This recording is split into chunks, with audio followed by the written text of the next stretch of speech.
અતિ જરૂરી સિવાય નવી માઇનિંગ લીઝ નહીં. અરવલ્લી પર્વતોની નવી વ્યાખ્યાને સુપ્રીમ કોર્ટે મંજૂરી આપતા પર્યાવરણવાદીઓ અને જનતામાં વ્યાપક વિરોધ થયો છે. કેન્દ્ર સરકારે અહેવાલો ફગાવી કહ્યું કે સંરક્ષિત વિસ્તારો, ઇકો સેન્સિટિવ ઝોન, વાઘ અભયારણ્ય અને આદ્રભૂમિમાં ખનન પર સંપૂર્ણ પ્રતિબંધ રહેશે. પર્યાવરણ મંત્રીએ જાહેર કર્યું કે અતિ જરૂરી સિવાય નવી માઇનિંગ લીઝ નહીં આપવામાં આવે. એન્કાઉન્ટર પર હર્ષ સંઘવીનું મોટું નિવેદન. એન્કાઉન્ટરના મુદ્દા પર બોલતા હર્ષ સંઘવીએ કડક વલણ અપનાવ્યું હતું. તેમણે કહ્યું, જો કોઈ કપલ ફરવા જાય અને કોઈ તેમની પુત્રીને મારી નાખે અને તે જ આરોપી પોલીસ પર હુમલો કરે તો પોલીસ ફક્ત ભજન ગાશે નહીં, તેમણે બદલો લેવાની કાર્યવાહી કરવી પડશે. તેમણે કહ્યું, જો પોલીસ ગુનેગારોને સીધો જવાબ નહીં આપે તો શું તેઓ ભજન કરશે? ગુનેગારો પોલીસ પર હુમલો કરે છે. આવી પરિસ્થિતિઓમાં પોલીસ તેમનું કામ કરશે. ગુજરાત વેધર. 24 કલાકમાં 4 ડિગ્રી સુધી તાપમાન વધ્યું. ગુજરાતમાં ફરી એકવાર ઠંડીનું જોર સાવ ઘટી ગયું છે. રાજ્યના 14 શહેરોમાં લઘુત્તમ તાપમાન 16 ડિગ્રીને પાર પહોંચી ગયું છે. અમદાવાદમાં તાપમાન 17 ડિગ્રી નોંધાયું છે, જે સામાન્ય કરતા 3.4 ડિગ્રી વધુ છે. છેલ્લા 24 કલાકમાં રાજ્યના મોટાભાગના વિસ્તારોમાં પારો 2 થી 4.5 ડિગ્રી જેટલો ઉંચકાયો છે. નલિયામાં 13.8, વડોદરામાં 14 અને સુરતમાં 19 ડિગ્રી તાપમાન રહેતા લોકોને ઠંડીથી રાહત મળી છે. ભાજપની તિજોરી સલકાઈ. 3112 કરોડનું દાન. ચૂંટણી બોન્ડ રદ થયા બાદ પણ ભાજપને દાન મળવાનો સિલસિલો યથાવત છે. વર્ષ 2024-25માં ચૂંટણી ટ્રસ્ટોએ રાજકીય પક્ષોને કુલ 3811 કરોડનું દાન આપ્યું, જેમાંથી એકલા ભાજપને 82% એટલે કે 3112 કરોડ રૂપિયા મળ્યા છે. કોંગ્રેસને માત્ર 299 કરોડનું દાન મળ્યું છે. મુખ્ય ટ્રસ્ટો દ્વારા ટાટા અને એરટેલ જેવી મોટી કંપનીઓએ ભાજપને જંગી ભંડોળ પૂરું પાડ્યું છે. અમરેલીમાં ખેડૂતોને કિસાન સૂર્યોદય યોજનાથી મોટી રાહત. અમરેલી જિલ્લાના 102 ગામોના 1,27,889 ખેડૂતોને કિસાન સૂર્યોદય યોજના હેઠળ દિવસ દરમિયાન નિશ્ચિત અને ગુણવત્તાયુક્ત વીજ પુરવઠો મળી રહ્યો છે. આથી ખેડૂતોને રાત્રે સિંચાઈની મુશ્કેલીઓમાંથી મુક્તિ મળી છે. અગાઉ રાત્રે વીજ પુરવઠો મળતો હોવાથી ઉજાગરા, જંગલી પ્રાણીઓનો ભય અને ક્યારા તૂટવામાં મુશ્કેલીઓનો સામનો કરવો પડતો હતો, જેની આરોગ્ય પર અસર થતી હતી. ગુજરાતનું સૌથી મોટું આકર્ષણ બન્યું વ્રજધામ. વલ્લભ યુથ ઓર્ગેનાઇઝેશન અને વ્રજધામ આધ્યાત્મિક સંકુલ દ્વારા વડોદરાના નવલખી ગ્રાઉન્ડમાં 21 થી 29 ડિસેમ્બર સુધી ગ્લોબલ હિન્દુ વૈષ્ણવ પ્રેરણા મહોત્સવ યોજાઈ રહ્યો છે. મહોત્સવમાં એક જ જગ્યાએ ચારધામ સહિત ભારતના તમામ તીર્થોના દર્શનની વ્યવસ્થા કરાઈ છે. વિશાળ હિમાલય પર્વતની પ્રતિકૃતિ પણ તૈયાર કરાઈ છે, જેને જોવા મોટી સંખ્યામાં ભક્તો ઉમટી રહ્યા છે. શિક્ષણ વિભાગના મોટા નિર્ણય.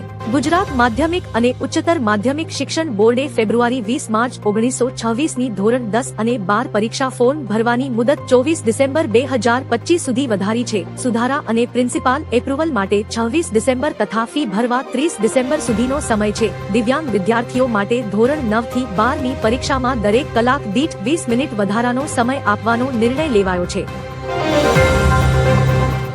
અરવલ્લીના પહાડોને લઈને મોદી સરકારનું મોટું નિવેદન. કેન્દ્ર સરકારે સ્પષ્ટ કર્યું છે કે અરવલ્લી પર્વતમાળા નાશ પામી રહી નથી અને તેના 90% વિસ્તારને સંપૂર્ણ સુરક્ષા આપવામાં આવશે. પર્યાવરણ મંત્રી ભૂપેન્દ્ર યાદવે જણાવ્યું કે કુલ ભૌગોલિક વિસ્તારના માત્ર 0.19% ભાગમાં જ કાયદેસર ખનન મંજૂર છે. સુપ્રીમ કોર્ટના નિર્દેશ મુજબ ટકાઉ ખાણકામ માટે વ્યવસ્થાપન યોજના તૈયાર કરાઈ રહ્યું છે. ગેરકાયદેસર ખનન રોકવા માટે હવે ડ્રોન્સ અને સીસીટીવી સર્વેલન્સનો ઉપયોગ થશે.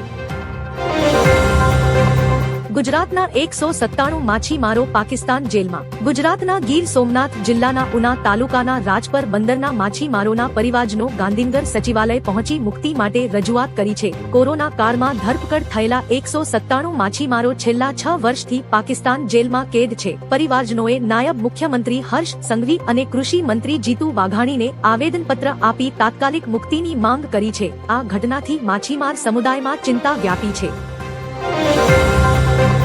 અમદાવાદ લાફાકાંડ યુવતી સામે એફઆઈઆર. અમદાવાદના અંજલી 4 રસ્તા કિસ્સામાં નવો વળાંક આવ્યો છે. પોલીસના બોડી કેમેરા ફૂટેજમાં યુવતી પોલીસ સાથે અભદ્ર વર્તન કરતી જોવા મળી છે. વધુમાં 14 નવેમ્બર 2025ના રોજ શ્યામલ 4 રસ્તા પાસે પણ આ જ યુવતીએ મહિલા પોલીસ સાથે ગેરવર્તન કર્યું હતું. આ મામલે પોલીસે બીએનએસની 3 કલમો અને મોટર વ્હીકલ એક્ટ હેઠળ ગુનો નોંધ્યો છે. પોલીસે સંયમ જાળવ્યો હોવા છતાં યુવતીએ ગાળાગાળી કરી હોવાનું સાબિત થયું છે.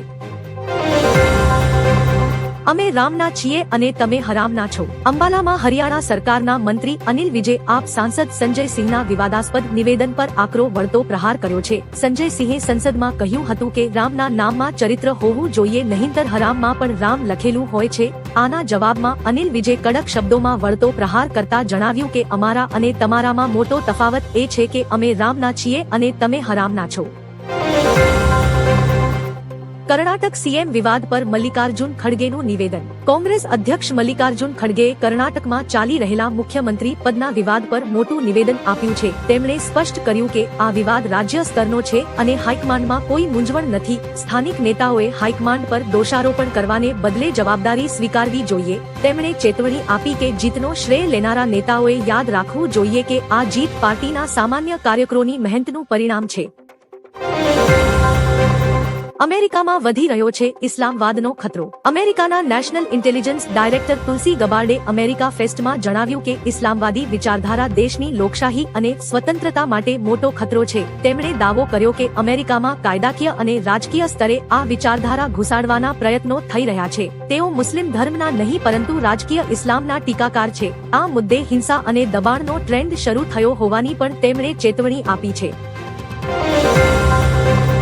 પીએમ મોદીની બાયોપિકનું શૂટિંગ શરૂ. પીએમ મોદીના 75માં જન્મદિવસે જાહેર કરાયેલી બાયોપિકમાં વંદે હવે ફ્લોર પર આવી ગઈ છે. ટ્રેડ એનાલિસ્ટ તરણ આદર્શના જણાવ્યા અનુસાર ફિલ્મનું શૂટિંગ પૂજા વિધિ સાથે શરૂ કરવામાં આવ્યું છે. આ ફિલ્મમાં મલયાલમ અભિનેતા ઉન્ની મુકુંદન પીએમ મોદીનું પાત્ર ભજવી રહ્યા છે. સોશિયલ મીડિયા પર વાયરલ થયેલા વિડીયોમાં શૂટિંગ સેટ પર ઉન્ની મુકુંદન અને ફિલ્મની ટીમ ઉત્સાહ સાથે કામ કરતી જોવા મળી રહી છે. પીએમ મોદીએ મહારાષ્ટ્રના મતદારોનો માન્યો આભાર. મહારાષ્ટ્રની સ્થાનિક સ્વરાજ્ય ચૂંટણીમાં મહાયુતિએ જોરદાર જીત નોંધાવી. 207 માંથી 288 નગરાદા તથા મ્યુનિસિપલ કાઉન્સિલની પ્રેસિડેન્સ પર મહાયુતિનો પ્રભાવ દેખાયો અને ભાજપ એકમાત્ર સૌથી મોટું દળ તરીકે સામે આવ્યું. ભાજપે અનેક પ્રમુખપદ જીતી સરકારની ગ્રાસરૂટ શક્તિ બતાવી. પીએમ મોદી અને મુખ્યમંત્રી દેવેન્દ્ર ફડણવીસે જીત બદલ નિયત કરેપત્ર આપી અને કાર્યકરોને અભિનંદન પાઠવ્યા. અરુણાચલ પ્રદેશમાં સ્થાનિક ચૂંટણીમાં કેસરીઓ લહેરાયો. અરુણાચલ પ્રદેશમાં સ્થાનિક ચૂંટણીઓમાં ભાજપે 245 જિલ્લા પરિષદની 170 બેઠકો પર કબજો કર્યો. ગ્રામ પંચાયતની 8208 બેઠકમાંથી ભાજપે 6085 બેઠકો જીતી ગ્રામ્ય ક્ષેત્રે પોતાની પકડ મજબૂત કરી. ઇટાનગર મ્યુનિસિપલ કોર્પોરેશનમાં ભાજપે 20 માંથી 14 વોર્ડ જીતી સ્પષ્ટ બહુમતી મેળવી. પીપીએ પાસીઘાટમાં 5 બેઠકો જીતી બીજેપીને ફટકો આપ્યો. સીએમ પેમા ખાંડુએ આ જીતને વિકાસમાં લોકોનો વિશ્વાસ ગણાવ્યો. પંચાયત ચૂંટણીમાં રાજ ઠાકરેની પાર્ટીનું ખાતું પણ ન ખુલ્યું. મહારાષ્ટ્રની 288 નગર પરિષદ અને પંચાયત ચૂંટણીમાં રાજ ઠાકરેની એમએનએસને કારમો પરાજય મળ્યો છે. ભાજપે 117 બેઠકો સાથે વર્ચસ્વ જાળવ્યું છે, જ્યારે શિંદે જૂથે 53 અને અજિત પવારે 37 બેઠકો જીતી છે. એમવીએ ગઠબંધનમાં કોંગ્રેસને 28, ઉદ્ધવ જૂથને 9 અને શરદ પવારને 7 બેઠકો મળી છે. સતત હાર બાદ હવે 15 જાન્યુઆરી 2026ના રોજ યોજાનારી બીએમસી ચૂંટણી એમએનસી માટે અસ્તિત્વની લડાઈ બની રહેશે.